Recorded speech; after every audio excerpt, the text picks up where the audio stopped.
Dear students, मेरी last video में आपने देखा कि कैसे हम कैलकुलस में एक्सट्रीम वैल्यूज को फाइंड आउट करते हैं और ये हम इंश्योर करते हैं कि कैसे फर्स्ट ऑर्डर और सेकंड ऑर्डर कंडीशंस अगर सेटिस्फाई होती हैं तो हम ये मानते हैं कि there lies an extreme value in the function.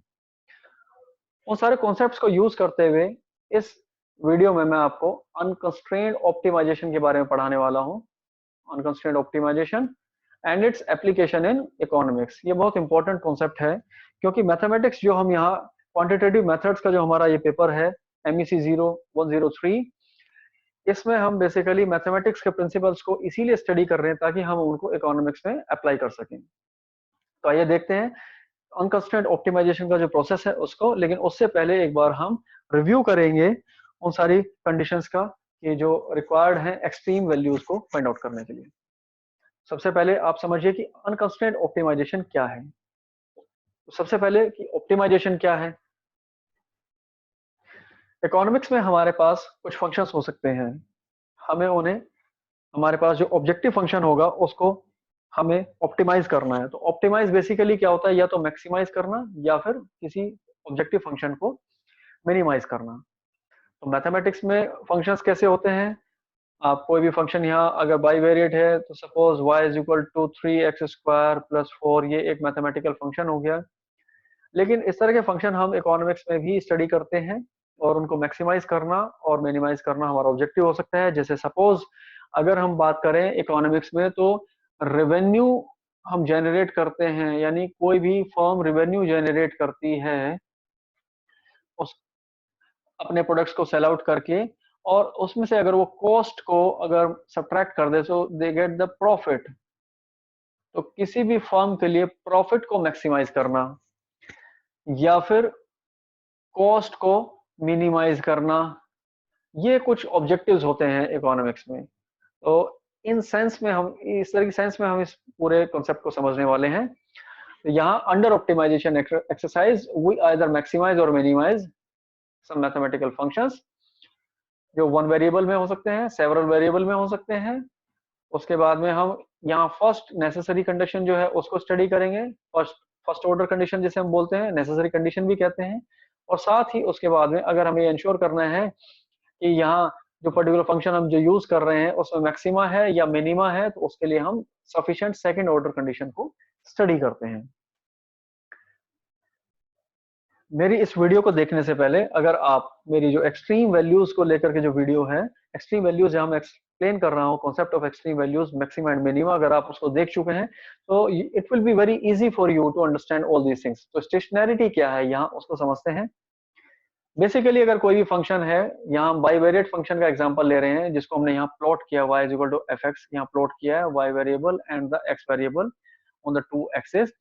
तो इस फंक्शन में you will find that there lies an extreme value. ये एक्सट्रीम वैल्यू यहाँ a पर है और एक एक्सट्रीम वैल्यू यहाँ b पर है।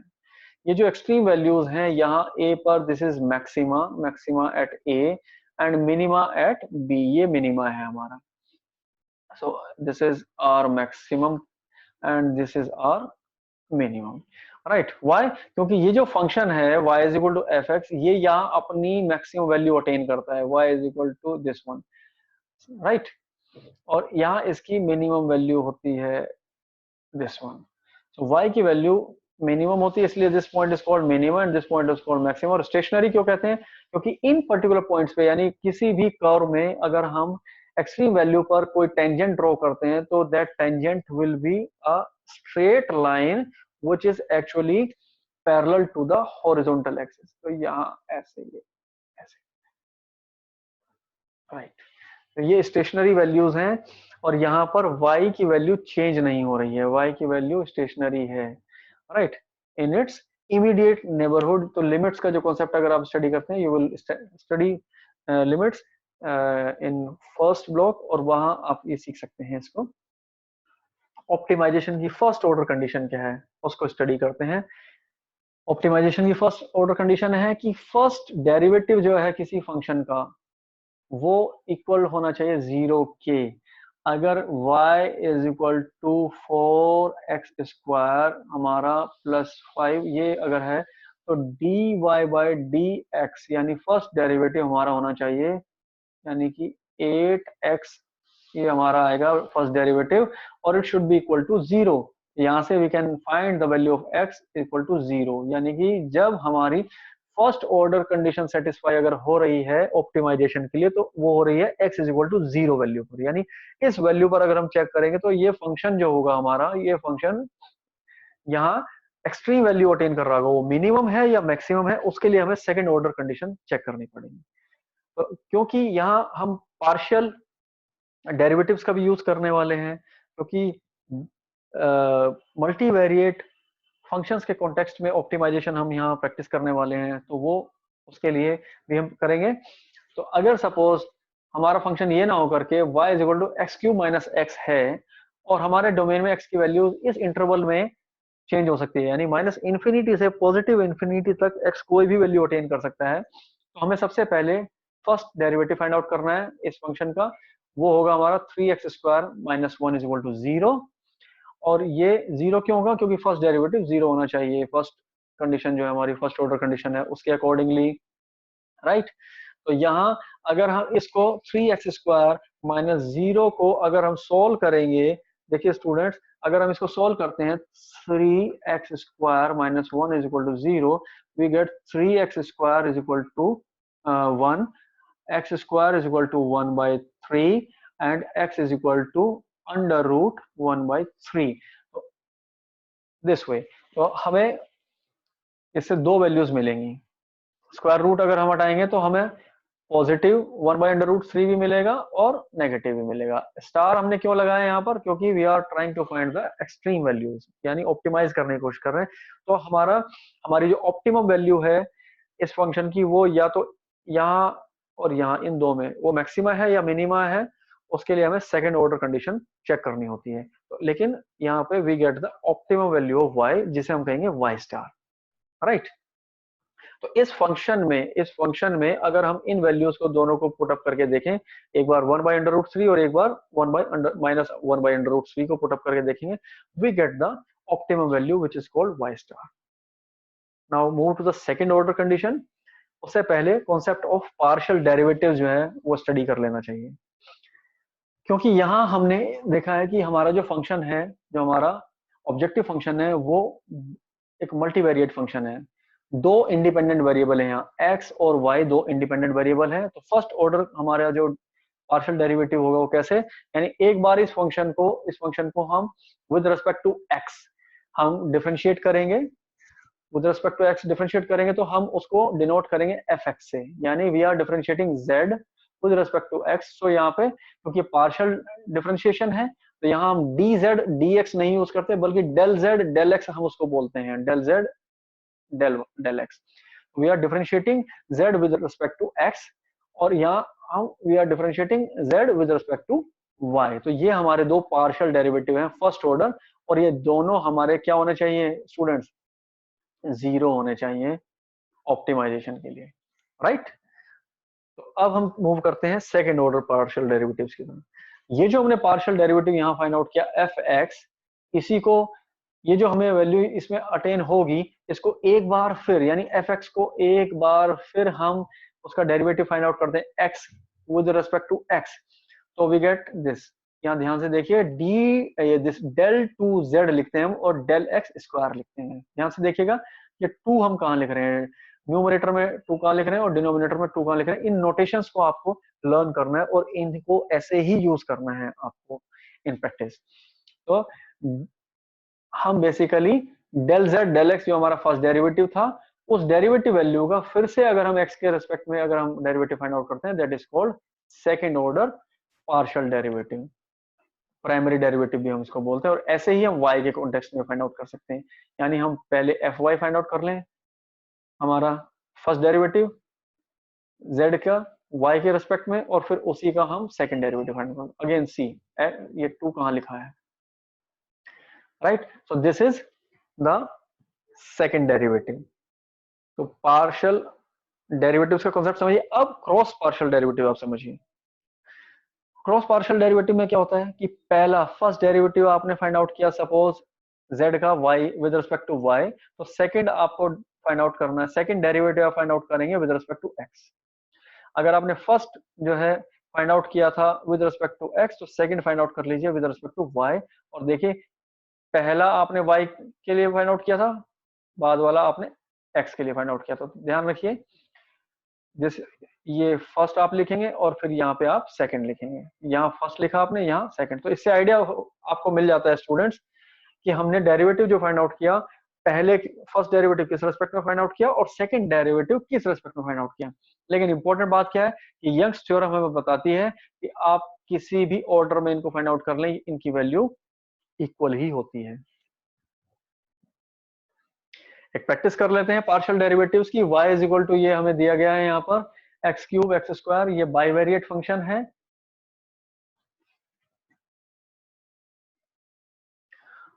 This is not actually a proper question for partial derivatives. If we have y is equal to x1 cube minus 2x2 square plus x1 minus 6, अगर ये इस तरह से हो तो पार्शियल डेरिवेटिव आप फाइंड आउट कर सकते हैं कि del y del x1, so we will get x this way plus 1 और del y with respect to x2, del y with respect to x2। तो यहाँ जो पार्शियल डेरिवेटिव हम फाइंड आउट करेंगे वो होगा -4x2। इसी का हम सेकंड भी फाइंड आउट कर सकते हैं, del y del 2y del x1 square. इसको फिर से डिफरेंशिएट कर दीजिए x1 के कॉन्टेक्स्ट में, तो यू विल गेट 6x1। और अगर इसको करेंगे आप del 2y del x2 square, तो आप इसी को फिर से x2 के कॉन्टेक्स्ट में आप डिफरेंशिएट कर दीजिए। यानी फर्स्ट डेरिवेटिव जो आपका है उसको फिर से अगर आप सेम वेरिएबल के रेस्पेक्ट में अगर आप डिफरेंशिएट करते हैं, you get the second derivative, so this will be -4। Cross भी आप फाइंड आउट कर सकते हैं, del 2y del x1 del x2। Now see, पहले आपने फाइंड आउट किया x2 के कॉन्टेक्स्ट में, तो दैट मींस कि ये, और फिर आप फाइंड आउट कर रहे हैं x1 के कॉन्टेक्स्ट में। तो अब इसको x1 के विद रिस्पेक्ट टू x1 अगर इसे डिफरेंशिएट करेंगे तो इसमें तो x1 है ही नहीं, that means this is constant for x1, तो यहाँ ये फाइंड आउट होकर 0 आ जाएगा। तो ये पार्शियल डेरिवेटिव का पूरा कॉन्सेप्ट हो गया। इसका भी हम यहाँ पर डेरिवेटिव फाइंड आउट कर सकते हैं। डेरिवेटिव फाइंड आउट करना कोई मुश्किल काम नहीं है। आप मेरी पुरानी जो वीडियोस हैं डेरिवेटिव्स को फाइंड आउट करने के लिए और एक्सट्रीम वैल्यूज को फाइंड आउट करने के लिए, उनको आप देख करके इनको इजीली लर्न कर सकते हैं। हियर इसको अगर हम करेंगे तो हम कहेंगे कि dy by dx is equal to 3x square minus 4x plus 1 d2y dx square is equal to 6x minus 4। ये होना चाहिए 0 के equal first derivative extreme values के लिए। इसको अगर हम सॉल्व करेंगे तो हमें वैल्यूज हमें यहाँ मिल जाएंगी, और उन वैल्यूज को पुटअप करके वी कैन चेक कि हमें यहाँ क्या अचीव हो रहा है। तो अगर हम ट्राई करें तो 3x square minus 4x plus 1 is equal to 0, 3x square minus 3x minus x plus 1 is equal to 0, so you get 3x x minus 1 minus 1 x minus 1 इन दो अलग अलग पेयर्स के लिए you can try this। so we get 3x minus 1 and x minus 1, ये इसको साथ में लिया और ये कॉमन हमने लिया तो is equal to 0, so we get x is equal to 1 by 3 and x is equal to 1। इन दो वैल्यूज पर हमारा जो ऑप्टिमाइजेशन पॉसिबल है इस फंक्शन का। तो अगर हम देखें यहाँ x इज इक्वल टू 1 अगर हम यहाँ पुट अप करेंगे तो we will get 1 minus 2 plus 1 minus 6, right. अब यहाँ पर आप देख सकते हैं कि x की वैल्यूज इसमें पुटअप करके देखिए 1/3, यहाँ पुटअप करके देखिए 1/3 अगर आप पुटअप करेंगे तो 6 into 1/3 minus 4 यानी कि -2। तो क्योंकि हमारा सेकंड डेरिवेटिव जो है, सेकंड डेरिवेटिव यहाँ नेगेटिव है तो देयर लाइज अ मैक्सिमा, और अगर 1 आप यहाँ पुटअप करते हैं तो यहाँ पे 6x minus 4, 6 into 1 minus 4 is equal to 2। That means इस वैल्यू पर, यहाँ इस वैल्यू पर we get a minima and इस वैल्यू पर we get a maxima. Actual में हमें फाइंड आउट करना है तो यहाँ से हम इसको कैलकुलेट करके ऐसे वैल्यूज पुटअप करें, 1 पुटअप करेंगे तो इसको सोल्व करेंगे, वी गेट द मिनिमा, और अगर इस वैल्यू को पुटअप करेंगे इस यहाँ पर तो we get the maximum value of y।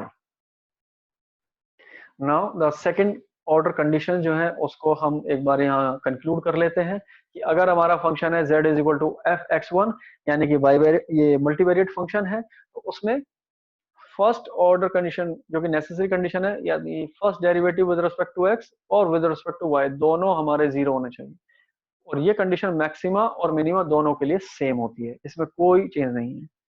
तो फर्स्ट डेरिवेटिव दोनों के रिस्पेक्ट में, यानी first derivative of the function with respect to x and y should be equal to 0। तो इससे हमें ये कंफर्म हो जाता है कि there lies an extreme value, तो यानी कि ऑप्टिमाइजेशन पॉसिबल है। उसके बाद में हम देखते हैं कि सेकंड ऑर्डर डेरिवेटिव अगर हमारे नेगेटिव आ रहे हैं तो देयर लाइज अ मैक्सिमा, और अगर ये पॉजिटिव आ रहे हैं तो देयर लाइज अ मिनिमा, और साथ में ये कंडीशन है हमारी, यानी कि हमारा जो प्राइमरी जो हमारे सेकंड ऑर्डर डेरिवेटिव है उनका प्रोडक्ट ग्रेटर होना चाहिए क्रॉस जो हमारा पार्शियल डेरिवेटिव है उसके स्क्वायर से। ये कंडीशन सेम है मैक्सिमम और मिनिमम दोनों के लिए। तो यहाँ जो डिफरेंस है सिर्फ वो इस जगह है, यानी सेकंड डेरिवेटिव पॉजिटिव है या नेगेटिव है, ये हमें ध्यान देना है। उससे हमें पता चलेगा मैक्सिमा है या मिनिमा है, और इन कंडीशन से हमें पता चलता है कि ऑप्टिमाइजेशन पॉसिबल भी है या नहीं है। नाउ एक एग्जांपल ले लेते हैं, z is equal to minus x square plus x y minus y square plus 2x plus y. ये एक फंक्शन हमें दिया है और हमें इसमें पता करना है कि मिनिमम या मैक्सिमम वैल्यूज एग्जिस्ट करती हैं या नहीं, और हैं तो क्या है। तो डियर स्टूडेंट्स, यहाँ सबसे पहले हमें क्या करना होगा, इस फंक्शन को का डेरिवेटिव में फाइंड आउट करना है, क्योंकि ये मल्टीवेरिएट फंक्शन है, यहाँ x भी है और y भी है, there are two independent variables. तो हमें फाइंड आउट करना होगा एक बार हमें फाइंड आउट करना होगा इसमें del z with respect to x। तो यहाँ पे हम फाइंड आउट करेंगे del z with respect to x, और उसको हम कह देते हैं fx, तो ये हमें अचीव होगा। अगली बार हम फाइंड आउट करेंगे del z with respect to y, तो उसे हम fy कहेंगे, और ये फंक्शन हमें अचीव होगा। और दोनों को हम इक्वेट कर देंगे जीरो से, क्योंकि फर्स्ट ऑर्डर कंडीशन हमारी कहती है कि फर्स्ट डेरिवेटिव जीरो के इक्वल होना चाहिए। ऐसा करने से हमें दोनों इक्वेशंस को अगर हम सोल्व करते हैं, दोनों को सोल्व करने पर हमें x की और y की दो वैल्यूज मिलती हैं, x स्टार y स्टार से हम इनको डिनोट कर रहे हैं, क्योंकि इन वैल्यूज पर एक्सट्रीम वैल्यू जो है वो एग्जिस्ट करती है। तो उसके बाद में हमें कंफर्म करना है कि वो मिनिमा है या मैक्सिमा है, उसके लिए हमें second order derivative find out करना है। तो स्टूडेंट्स, यहाँ पर हमारे लिए जरूरी है कि ये जो हमारा फंक्शन है इसको हम एक बार फिर सेम इस फंक्शन का हमें with respect to x find out कर दें, इस फंक्शन का फिर से y के साथ फाइंड आउट कर दें, इससे हमें सेकंड ऑर्डर डेरिवेटिव्स मिल जाएंगे fx fyy। x की और y की इन वैल्यूज को पुटअप करेंगे, वी विल गेट कि fx सेकंड ऑर्डर डेरिवेटिव की वैल्यू -2 जो कि दोनों जीरो से कम है। दैट मींस यहाँ पर मैक्सिमा एग्जिस्ट करता है, क्योंकि सेकंड ऑर्डर डेरिवेटिव हमारा नेगेटिव आ रहा है, तो दैट मींस यहाँ मैक्सिमा एग्जिस्ट करता है। लेकिन यहाँ एक और कंडीशन है जो हमें चेक करनी होगी, वो कंडीशन है क्रॉस, जो हमारा क्रॉस पार्शियल डेरिवेटिव जो है उसके लिए हमें क्या करना होगा, उसके लिए हमें करना होगा क्रॉस पार्शियल डेरिवेटिव किसी भी एक तरीके से फाइंड आउट कर लीजिए। या तो आप यहां से आप देख लीजिए एक बार इसको, अगर आपने पहले x के कॉन्टेक्स्ट में with respect to x find out किया था पार्शियल डेरिवेटिव, तो अगली बार y के साथ कर सकते हैं, और अगर पहले y के साथ किया तो x के साथ कर सकते हैं। दोनों ही केस में वैल्यू सेम हम अचीव करते हैं। तो हम देखते हैं कि fxy इज इक्वल टू 1 आ रहा है हमारा। तो अगर हम देखते हैं तो हमारे इन दोनों का product -2 multiplied by -2 gives us 4, और ये fxy है हमारा 1, इसका स्क्वायर होगा 1, so that means 4 is greater than 1। तो हमारी सारी कंडीशन सेटिस्फाई हो रही हैं और हमें पता चल रहा है कि यहाँ इन वैल्यूज पर x और ये यहाँ जो है हमारा मैक्सिमा है। So at these values the function is maximized, ये फंक्शन मैक्सिमाइज हो रहा है। और वो मैक्सिमम वैल्यू है क्या, उसके लिए हमें सिंपली इस फंक्शन में x और y की वैल्यूज को पुटअप करना होता है and we get what is the value of z, what is the maximum value of z. You can try this in your free time.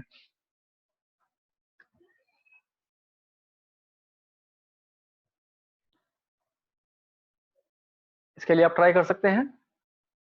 ये बाइवेरिएट का एग्जांपल है, मिनिमा और मिनिमा, मैक्सिमा और minima की existence के लिए आप try कर सकते हैं। प्रैक्टिस क्वेश्चन है ये।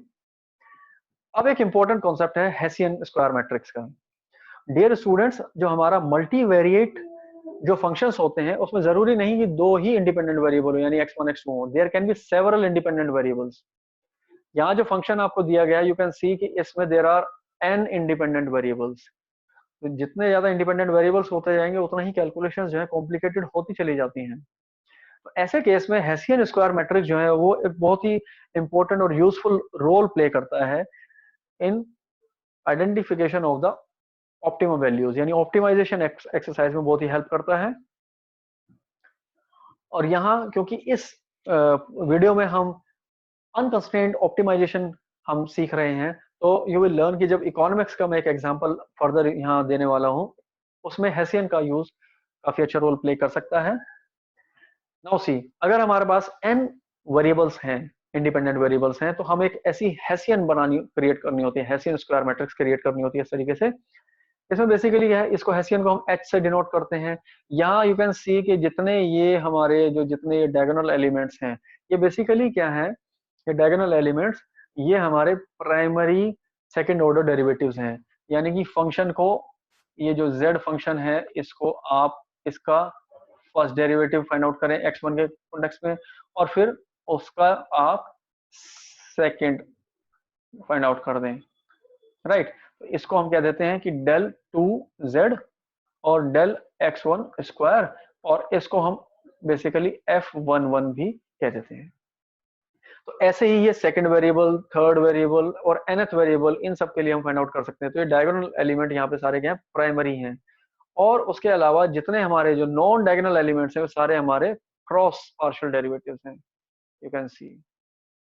तो रोज एंड कॉलम्स में किस तरीके से इनको एडजस्ट किया जाता है वो आप देख सकते हैं। यानी कि हमने डेरिवेटिव फाइंड आउट किया, यहाँ पर फर्स्ट डेरिवेटिव फाइंड आउट किया। ये कॉलम 1 जो है, इसमें सारे जितने एलिमेंट आएंगे, इनमें फर्स्ट डेरिवेटिव फाइंड आउट किया होगा वेरिएबल 1 के कॉन्टेक्स्ट में, और सेकंड डेरिवेटिव अलग अलग सेकंड, थर्ड, nth वेरिएबल के रेस्पेक्ट में हमने फाइंड आउट किया होगा, right. So this way we create a Hessian. और हेसियन को कैसे यूज करते हैं, यहाँ इसको एक बार देख लीजिए कि हमें प्रिंसिपल माइनर्स देखने हैं। माइनर्स प्रिंसिपल क्या है, पहला प्रिंसिपल माइनर तो ये अपने आप में सिर्फ यही हो जाएगा, सेकंड प्रिंसिपल माइनर इतना पार्ट हो जाएगा, थर्ड प्रिंसिपल माइनर में हमारा ये, और इस तरीके से nth प्रिंसिपल माइनर जो होगा हमारा, उसमें पूरा हमारा हेसियन मैट्रिक्स आ जाएगा, right. So principal minor h1 जो है हमारा, वो क्या होगा, बस सिर्फ ये वाला एलिमेंट f1। सेकंड हमारा प्रिंसिपल माइनर क्या होगा, ये 4 एलिमेंट हमारे बेसिकली, राइट। और इस तरीके से hn जो हमारा nth जो हेसियन का जो हमारा प्रिंसिपल माइनर होगा, वो पूरा हमारा हेसियन होगा, राइट। अब यहाँ इस आप सोच रहे होंगे इस सब से हम ऑप्टिमाइज कैसे करेंगे। तो सेकंड ऑर्डर कंडीशन हमारी यहाँ से अचीव होती है। फर्स्ट ऑर्डर कंडीशन तो हमारी सेम वही रहेगी कि फर्स्ट डेरिवेटिव जो है वो हमारा इक्वल 0 होना चाहिए, यानी f2 is equal to 0, f3 is equal to 0, fn is equal to 0, यानी सारे वेरिएबल्स के कॉन्टेक्स्ट में इस फंक्शन का फर्स्ट डेरिवेटिव 0 होना चाहिए। और सेकंड कंडीशन क्या होगी, सेकंड कंडीशन के लिए देखिए, एक बार मैं स्क्रीन क्लियर कर दूं पहले, कि हमारा जो हेसियन से जो हमें प्रिंसिपल माइनर हमें ये अचीव हो रहे हैं, अगर सारे प्रिंसिपल माइनर जो हैं, if all the n principal minors are positive value, they bear a positive value, यानी ये वैल्यू पॉजिटिव आ रही है, ये वैल्यू पॉजिटिव आ रही है, ये सारी पॉजिटिव वैल्यूज आ रही हैं इनको मैट्रिसेस को सोल्व करके, तो वी कैन से कि यहाँ पर मिनिमा होगा। लेकिन अगर ऐसा नहीं है, अगर ऐसा नहीं है कि सारे के सारे पॉजिटिव नहीं आ रहे हैं, और हम देखते हैं कि इनमें जो पहला हेसियन है, पहला प्रिंसिपल जो माइनर है हेसियन का, फर्स्ट प्रिंसिपल माइनर, ये पॉजिटिव ना होकर के नेगेटिव है। उसके बाद ऑल्टरनेटिवली पॉजिटिव नेगेटिव वैल्यूज आती हैं। सेकंड हमारा फिर पॉजिटिव है, यानी ये नेगेटिव, ये पॉजिटिव, फिर नेगेटिव, फिर पॉजिटिव, और इस तरीके से अगर चलता है तो उस केस में we have what, we have a maxima. सारे अगर पॉजिटिव हैं तो वी हैव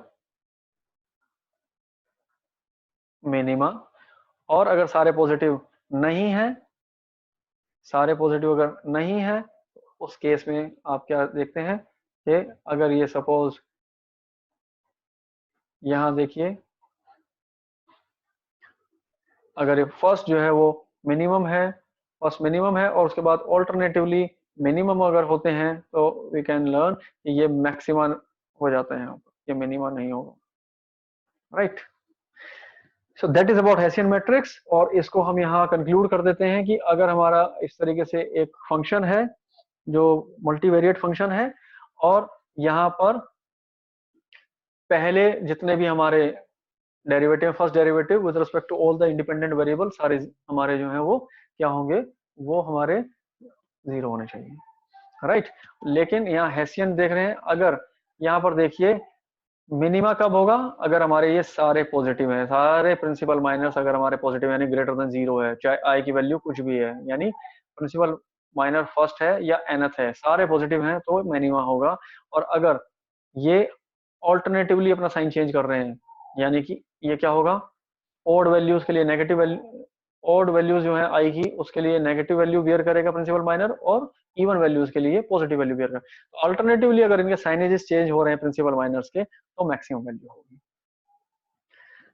अब इसका एप्लीकेशन एक इकोनॉमिक्स में, हम मान लेते हैं देयर इज अ फर्म, और वो जो फर्म है वो दो प्रोडक्ट प्रोड्यूस कर रही है, यानी X1 और X2, ये दो प्रोडक्ट हैं जो प्रोड्यूस कर रही है, और ये फर्म फंक्शन कर रही है प्योर कंपटीशन के एनवायरनमेंट में। प्योर कंपटीशन है मार्केट में, अब क्योंकि प्योर कंपटीशन है तो इसलिए ये जो फर्म है इसके लिए प्राइसेस क्या होंगे, गिवन होंगे, ये प्राइसेस को इन्फ्लुएंस नहीं कर सकती अपने आउटपुट यानी Q1 और Q2 को वेरी करके, ये इनके प्राइसेस को P1 और P2 को इन्फ्लुएंस नहीं कर सकती, राइट।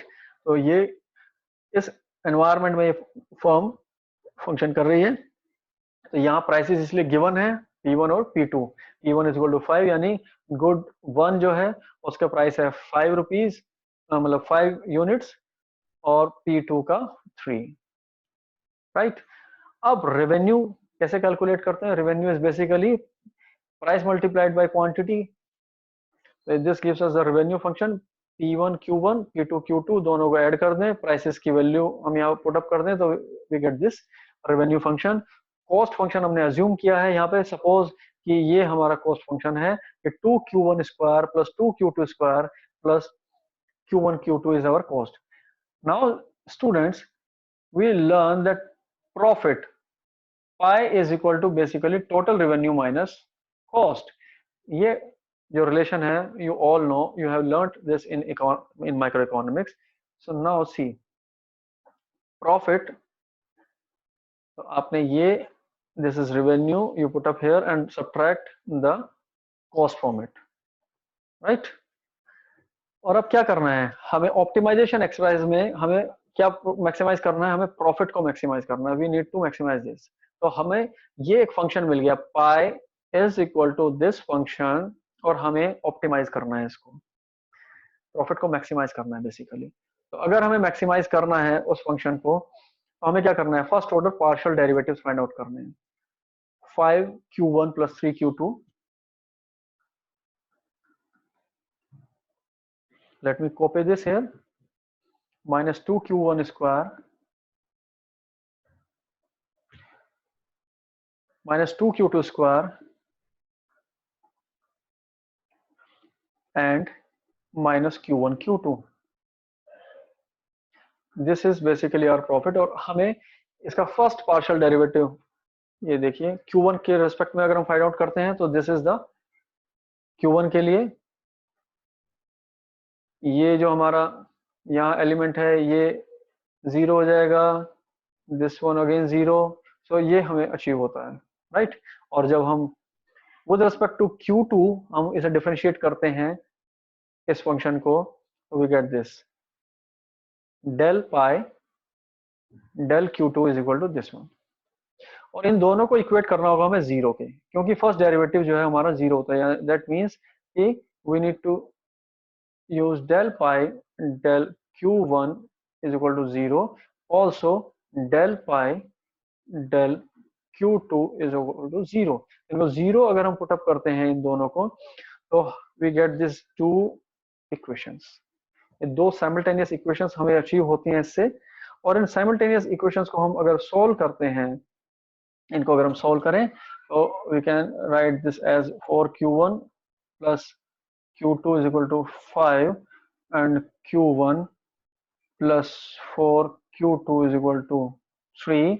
इसको अगर हम देखें तो अगर हम यहाँ इसको सोल्व करें, तो हम करने के लिए ये जो हमारा सेकंड जो इक्वेशन है, इसको अगर हम 4 से मल्टीप्लाई करें पूरी इक्वेशन को, we get 4 here, we get 16 here and we get 12 here, minus 12 q2 and minus 7। So this way we can solve for the values of q1 q2। और इस तरीके से हम सोल्व करते करते हम देख सकते हैं कि we get these values। now see, q1 q2 की हमें वैल्यूज मिल गई जिन वैल्यूज पर ऑप्टिमाइजेशन पॉसिबल है, और q1 q2 की इन वैल्यूज को हम पुटअप कर सकते हैं इन दिस फंक्शन। ये जो हमारा ओरिजिनल फंक्शन है, ये जो हमारा ओरिजिनल फंक्शन है, यहाँ पर हम q1 q2 की वैल्यूज को पुटअप करेंगे, तो will get the value pi. तो पाई की हमें वैल्यू यहाँ अचीव हो जाएगी, राइट। तो this way we can find that maximum profit जो है वो पाई स्टार कितना है, 5.51 अप्रोक्स है, इतना है। सो स्टूडेंट्स, यहाँ पर हम हेसियन का भी यूज कर सकते हैं। अगर हेसियन को यूज करेंगे हम यहाँ पर, तो to be sure that this does not represent, क्या करना यहाँ पर हमने क्या किया कि ये तो देख लिया फर्स्ट ऑर्डर कंडीशंस को यूज करके कि यहाँ एक ऑप्टिमम वैल्यू एग्जिस्ट करती है, लेकिन सेकंड ऑर्डर जो कंडीशन है उसको अभी तक हमने यूज करके इसको वेरीफाई नहीं करा कि ये मैक्सिमम मिनिमम यहाँ पर हम क्या कर सकते हैं। Now let us check the second order. We calculated pi one, उसको फिर से अगर हम डिफरेंशिएट कर दें with respect to x1, we get pi 11। इस तरीके से you can find pi 11 and pi 22, और क्रॉस पार्शियल डेरिवेटिव्स भी फाइंड आउट कर लें दोनों वेरिएबल्स जो है हमारे x1 x2 उनके कॉन्टेक्स्ट में, यानी हमारे जो दोनों गुड्स हैं उनके लिए q1 q2 बेसिकली हमारे जो मैं इसको दोबारा लिख दूं कि पाई 1 हमारा पहला डेरिवेटिव था, इसको हम बेसिकली q1 के कॉन्टेक्स्ट में करें। मैंने गलत लिख दिया था वो,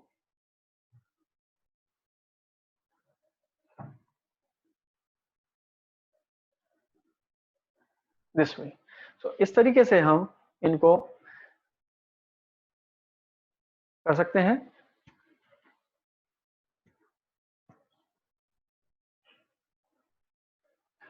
तो ये सेकंड ऑर्डर डेरिवेटिव्स को हम फाइंड आउट करें, और we can create a Hessian. उस हेसियन का पहला प्रिंसिपल माइनर होगा ये, और सेकंड प्रिंसिपल माइनर होगा ये। तो पहला प्रिंसिपल माइनर हमारा नेगेटिव वैल्यू बियर करता है, और उसके बाद सेकंड जो है वो पॉजिटिव वैल्यू बियर करता है, यानी कि फर्स्ट हमारा जो है वो नेगेटिव वैल्यू बियर कर रहा है, और उसके बाद ये साइन जो है ये ऑल्टरनेटिवली चेंज हो रहा है। तो ऐसे कंडीशन में मैक्सिमा होता है। I will take you back to the, you can see here कि अगर फर्स्ट हमारा जो है, now see here in this slide, अगर हमारा ऑल्टरनेटिव साइन हो और फर्स्ट हमारा नेगेटिव हो प्रिंसिपल माइनर, तो there lies maxima, right. So we use this information, और इस इंफॉर्मेशन को यूज करने के बाद में we can do it, right. And now we can find extreme values and determine whether there lies extreme there lies maxima or minima। इस function के लिए हम ट्राई कर सकते हैं। ये एक मल्टीवेरिएट फंक्शन है, तो यहाँ सबसे पहले हम डेल z डेल x अगर कैलकुलेट करें, we will find -2x plus y +1 और इसे हमें 0 से इक्वेट करना होगा।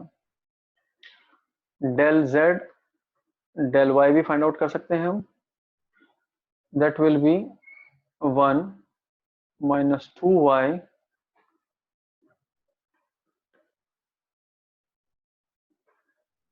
सॉरी 1 नहीं x, जैसे x माइनस 2y प्लस 5 और इसे भी।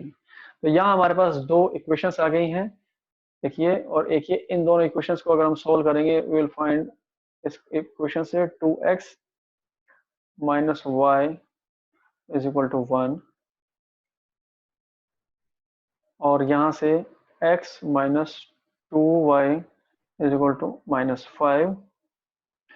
इसको अगर हम 2 से मल्टीप्लाई करें so we get this way minus plus 3y 11, so we get y is equal to 11 by 3. Similarly we can find the value of x and we can see कि इन values पर ऑप्टिमाइजेशन पॉसिबल है, वो maxima होगा या minima होगा। उसके लिए हमें सेकंड ऑर्डर कंडीशंस भी फाइंड आउट करनी होगी, यानी कि del 2z del x square ये हमारा आएगा -2 और del 2z del y square ये हमारा आएगा अगेन -2। दोनों वैल्यूज हमारी नेगेटिव आ रही हैं, so that means there lies a maxima,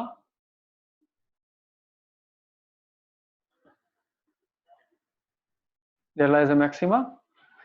एक और कंडीशन हमें यहाँ चेक करनी है, del 2z del x del y, यानी क्रॉस पार्शियल डेरिवेटिव जो है हमारा वो कितना आएगा, वो हमारा आएगा 1। तो यहाँ हम देख सकते हैं इस क्वेश्चन में कि हमारा जो एफ एक्स एक्स है यानी कि दिस और हमारा जो एफ वाई वाई है यानी कि दिस, इन दोनों का प्रोडक्ट हमारा -2 मल्टीप्लाइड बाई -2 4 है और हमारा ये जो है यानी एफ एक्स वाई ये हमारा 1 है, इसका स्क्वायर भी 1 ही होगा, दैट मीन्स ये तो हमारी कंडीशन सेटिस्फाई हो रही है। So here lies maxima at these values. So आप अपने फ्री टाइम में इसको प्रैक्टिस करें अपने आप। That is all that I wanted to teach you in this video, and that was the unconstrained optimization. So that is all about that.